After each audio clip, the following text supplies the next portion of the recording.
If you're doing 200 crunches every single day hoping to get abs, stop. Because that's probably the reason you don't have abs. Seriously. Most people spend months destroying their lower back with endless crunches, only to end up looking exactly the same. Meanwhile, someone else trains abs twice a week and gets better results. So what's going on? Here's your no BS guide to actually building visible abs in 3 simple steps. This is where most people completely mess up. For some reason, they treat abs like they're some magical muscle that needs hundreds of reps. But think about it. You wouldn't do 100 bench press reps with an empty bar to build your chest. So why are you doing that for your abs? If you want your abs to grow, follow these 4 rules. First, add resistance. Use cables, machines, weight plates, or harder bodyweight variations. Because eventually, bodyweight crunches stop being challenging. And when that happens, your abs stop growing. Second, stay in the 5 to 15 rep range. If you're doing 20, 30, or even 50 reps without struggling, the exercise is too easy. Make it harder.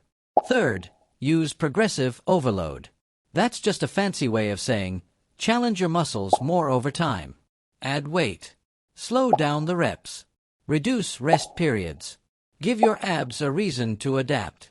And fourth, train abs twice per week. Not every day. Not 6 times a week. Twice is enough. Your muscles grow when they recover, not while you're training them. Here's some good news. You don't need 15 different ab exercises. You only need 3. 1 for upper abs. 1 for lower abs. 1 for obliques. That's it.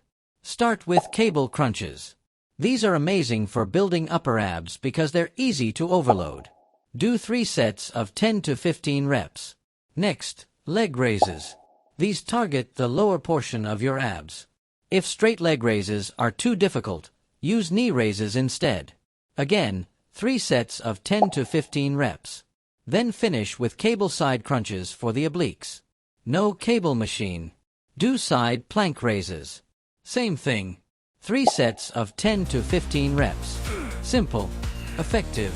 No unnecessary nonsense. Step 3. Lose the fat covering your abs. Now here's the truth nobody likes hearing. You already have abs. Yes. Even you. The problem isn't that your abs don't exist. The problem is that you can't see them. Because they're hidden under body fat. Think of it like this. Abs are built in the gym. But they're revealed in the kitchen. If you want visible abs, you need a calorie deficit. That means eating fewer calories than your body burns. A good starting point is around 15% below maintenance calories. Nothing extreme. Just enough to steadily lose fat while keeping muscle. So let's recap. Train your abs with resistance. Progressively overload them. Use the right exercises. Stay consistent. And lose the fat covering them. That's it. No secret workouts. No magic supplements. Number 10-minute ab routines that promise a 6-pack overnight. Just smart training and consistency. Do that long enough, and one day you'll look in the mirror and finally see the abs you've been working for. Now go train smart. Flexed biceps fire.